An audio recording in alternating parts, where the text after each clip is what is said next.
Have you ever experienced something so unexplainable, so deeply unsettling, that no matter how much you try to rationalize it, the memory lingers like a shadow in the back of your mind?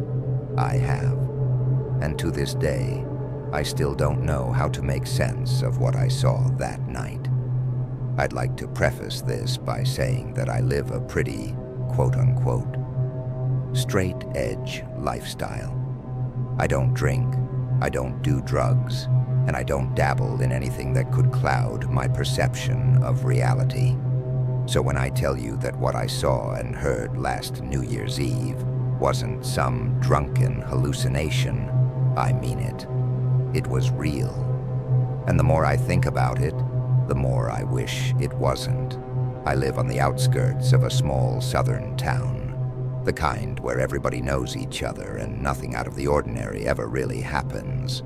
Some of my friends live even farther out, deep in the boondocks, where the only way to reach them is by taking those long, winding country back roads that seem to stretch endlessly into the darkness.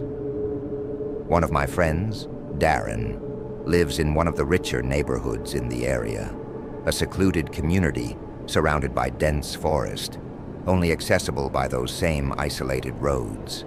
Every year his family throws a massive New Year's Eve party, inviting all their friends, including me. It's something I always look forward to, a tradition that signals the start of a new year. And just like every year before, I got my formal invitation in the mail, confirming that I'd be spending the night at Darren's, celebrating until the early hours of the morning. But this year was different. The weather in the south is unpredictable, and winter never really hits hard until late in the season. But just a few days before New Year's Eve, the temperature suddenly dropped, bringing an icy chill that made the roads even more unbearable than usual. I remember feeling uneasy as I started my drive, the combination of freezing air and unkempt country roads making the journey far from comfortable. I don't usually use my high beams. I hate how other drivers blind me with theirs. But out there, in the pitch-black darkness, they were my only option. There were no street lights, no other cars in sight, just me, my headlights, and the endless stretch of road ahead. For the most part, the drive was uneventful. The road was lined with thick trees on both sides, their bare branches twisting together like skeletal fingers reaching toward the sky. I was used to this route, having driven it countless times before. I knew every turn, every bump in the road. But that night, as I reached a particularly straight section of the road, something changed. At first it was just a glimpse, a flash of white against the darkness. My headlights illuminated something ahead, standing motionless at the tree line.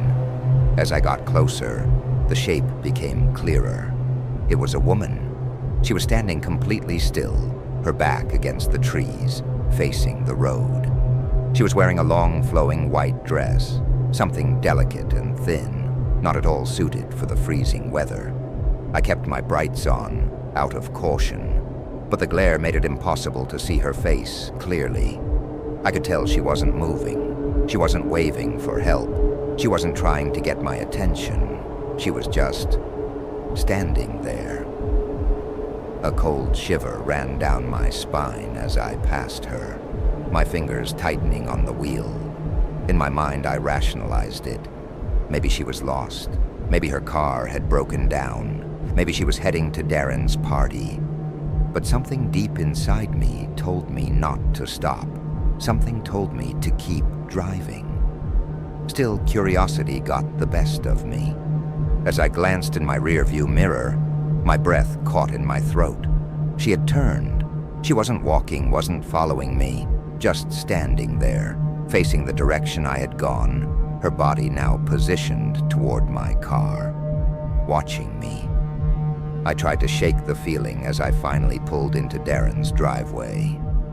His house sat in a large clearing, surrounded by forest like all the others in the neighborhood. The party was already in full swing, the warmth of the house a stark contrast to the eerie cold I had felt on the road. I told myself I was being ridiculous. Maybe she was just a guest at another house nearby. Maybe there was an explanation. The night went on as usual. We watched the ball drop in New York, then counted down to midnight for our own time zone. People slowly started to leave, the excitement of the night fading into exhaustion. As always, I stayed behind to help clean up, chatting with Darren's family as the house emptied out. By the time I was finally ready to leave, my car was the only one left in the driveway. That's when it hit me. I had to take the same road home, the same road where I had seen her, and I had a horrible, gut-wrenching feeling that she would still be there.